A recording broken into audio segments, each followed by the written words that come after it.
You know that in this channel, I like to talk about filmmaking and how I would like to be a filmmaker at some point. And of course, technology is advancing so fast that it's going to be easier and easier to do things. But now we have this guy who made a remake of the Lord of the Rings trailer, but in a Studio Ghibli style, using AI, of course. You know that ChatGPT released like 1 week ago or something like that. Yeah, more like 2 weeks ago, the option to transform anything that you want into Studio Ghibli style. You know, the studio has brought us so many gems, so many, uh, well, amazing movies. My favorite one is Spirited Away. And then you have the option to convert any image, whether it's real or illustration or anything, into Studio Ghibli style. So this guy spent $250 in clean credits and 9 hours of re-editing the Fellowship trailer to bring that vision to life, and I'll show you exactly how I did it. And the result is, of course, well, I'm not gonna play. I'm gonna play this at double speed. The result is okay. It's of course we have to define what is Studio Ghibli. We have seen the Studio Ghibli movies, and the Studio Ghibli movies are much more complex than this. It's like this is like this Snow White version of the real Studio Ghibli style. But you cannot tell me that the way that we have advanced, so much that we have advanced in just 2 years. By the way, this is not from Hayao Miyazaki. He just inserted that because, well, it's not wrong. None of this was made by Studio Ghibli, and he made a comparison here. By the way, I'm gonna play the comparison in real time, just in case. Let me fix my screen. Is that I think this is just a showcase of what can be done right now. This is what we can do, not only, of course, with the ChatGPT way of transforming things into this style, into an approximation of the style. I understand that you see the details, and there's a lot of details missing for a Studio Ghibli, actual Studio Ghibli movie. But you have to look at this in two ways.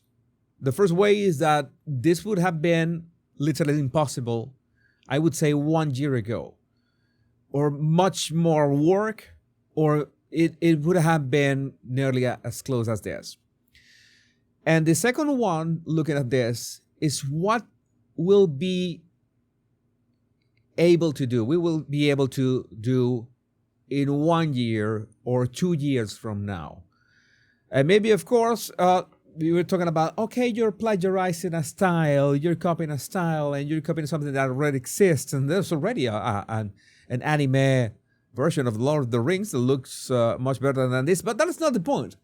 The point is that these tools are advancing at a rate that is crazy. Because if you told nobody that this was, if you told somebody that I did this by hand, and you can perfectly animate this by hand, people would say, oh my God, this is so great. This looks good. Of course, since this was animated with AI, or AI was the force behind this, there's an automatic reaction. And we're going to see the reactions, by the way. Just in case if you're curious about the process, I forgot to mention the guy who did this, PJ Azeturo on X. My process was to screenshot all 102 shots in the trailer, remix them to Ghibli style in OpenAI, Sora, animate in Kling AI and Luma Labs AI, re-edit in sync with trailer. And that is quite a process. And in Sora, I use prompts like recreate this in the style of the Studio Ghibli, intricately detailed. Make sure the composition, colors, and vibe is similar. The scene picture shows black cloaked figures on black horses riding away from a massive wave of water on a riverbed that is chasing the riders. So again, this was a transformation of a clip. He transformed the clips in Sora And then I didn't have the time to lip sync them, so in Kling and Luma, I just used prompts like a man yells fearful, a woman talks concerns, brows furrowed. I used about half Kling and half Luma. When one didn't work how I wanted it to, I used the other. This is something that we are seeing, that there's a variety of tools at the same time, and they're improving month after month in ways that, well, it's interesting to see that, by the way, I want to make. I have a story in my head years ago, a detective story that is like half film noir, half cyberpunk, which, well, is pretty much impossible for me to animate myself. So maybe I would use these tools at some point to make that movie. And I would make them. I would be the human, like the puppeteer pulling the strings, right? Because this would be an actual tool. And I think that's the way that we should be looking at this, like tools that we can use for creativity instead of these tools doing the grunt work for us, because we will still be the ones with the taste to see things, to create things. PJS Ace as well. If you remember, a few months ago, I went viral for doing the opposite of this. I took a Studio Ghibli film and turned it into live action. He did a trailer for Princess Mononoke. And the reactions, you have to see the reactions to this, who are exactly what you could expect. Eric Anderson, your bio says you're an AI filmmaker. You're not a filmmaker. You're a parasite on the barnacle on the ass of the furthest thing from a filmmaker. Soon, the only limit on what you can create will be your imagination. That's a bit more positive. You didn't make anything, says another user. He could have given me the $250 to spend on sweets, and it would have made a more useful contribution to society. There are many people that are rejecting this stuff.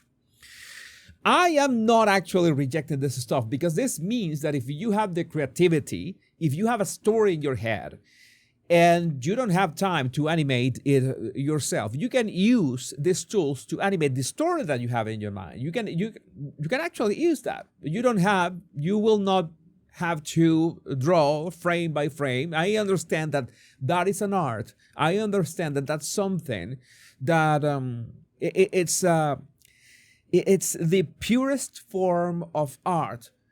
But we are helping ourselves with tools, especially if you are animated at some point. You know that in-betweening is one of the most grueling things to do, in which you have two positions. You have the starting position and the end position of the animation, and the in-betweening is to draw all the steps from start to finish. A baseball, you're throwing a baseball, so you start in this position and end in this. The in-betweening, draw every single frame in the exact same proportions at the exact same speed to convey the sense of speed is hard enough. Julito says in Spanish, I prefer that artificial intelligence develop conscience and govern us until total annihilation than living in a world full of movies without a soul that change the color of the eyes every 20 seconds. Well, good point, Julito. You're right. But who knows what can we get 1 year from now? If I could take a shit shaped like a steak, you people would reach for a fork. You spent $250 to show everyone that you are a thieving hack. Well done. These people are missing the point. Again, these people are missing the point. I don't think this guy is going to profit from this. Although, of course, all the hate on X is gonna be a good payday.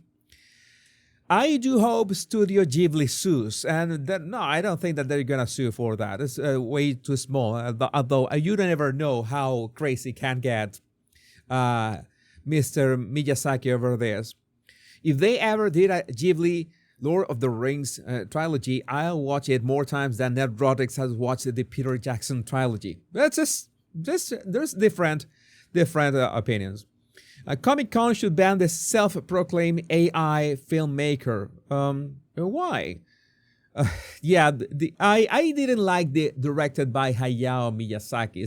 It's like I had a style, and somebody say, "Hey, I'm going to copy Jesus' style," and somebody strapped my style on their trailer, so people would think that I made it. I think that was.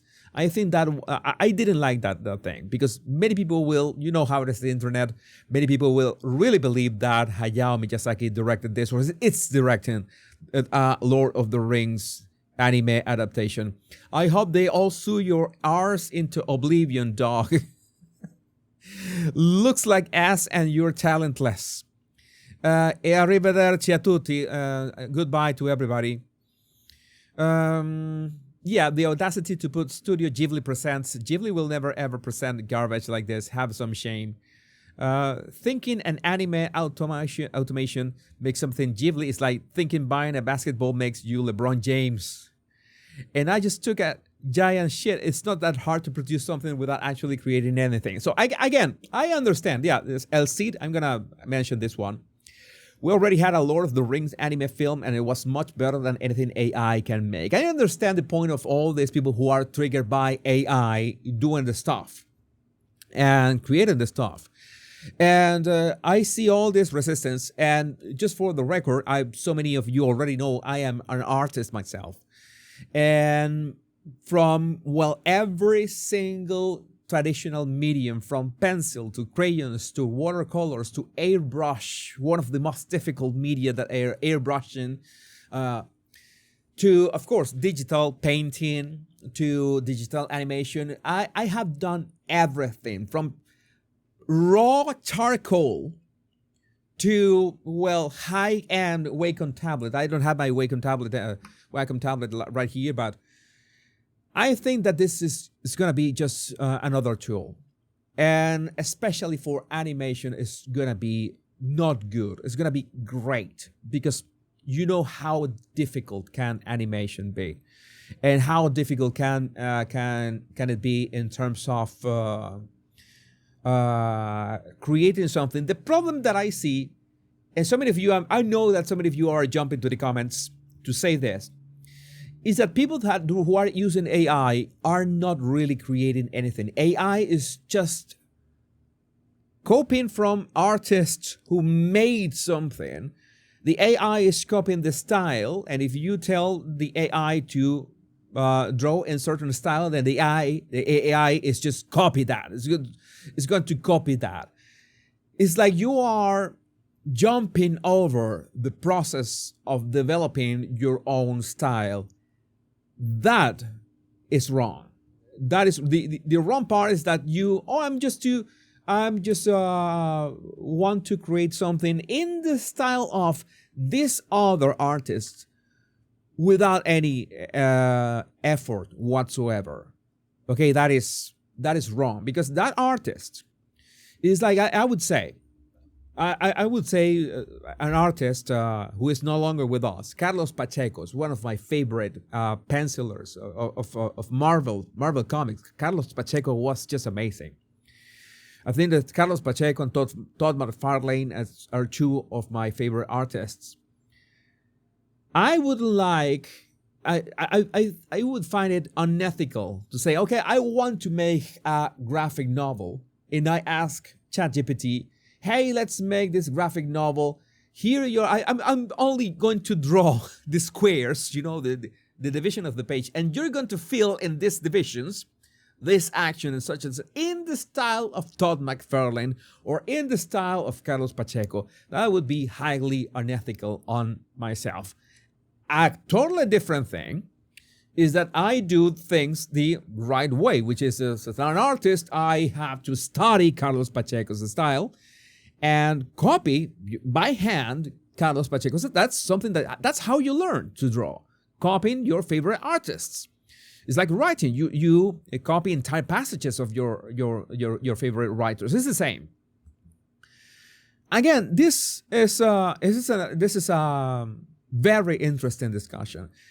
I am all up for AI. There's no point in trying to stop it from happening. But what I have an issue with is being able to take an artist's style, something that he or she has honed for years, if not decades, is like, oh wait, I want to make an illustration in the style of Boris Vallejo, one of my favorite illustrator. Luis Royo, Boris Vallejo, those guys are, but I prefer Boris Vallejo's style. I want an illustration in Boris Vallejo's style. I want to make a comic in Boris Vallejo's style. And I can make a graphic novel. Okay, I have the story in my head, and I'm gonna make a graphic novel, and I want the graphic novel to be none other than Boris Vallejo's style. Is that right? No, I don't think that's right. Oh, mix it a bit. Mix Carlos Pacheco and mix Todd McFarlane. Let's do this remix and let's come up with this mix so people don't notice. Again, it's a bit of the same. On one hand, AI is going to completely destroy the barrier of entry for anybody who wants to create literally anything. On the other hand, I think it's incredibly unfair for people who have developed these styles for decades, years of their lives, and teams that have developed, like Studio Ghibli have developed a compound style of many artists who can, have this holistic approach to this very specific style, because you gotta have coherence in your movie, right?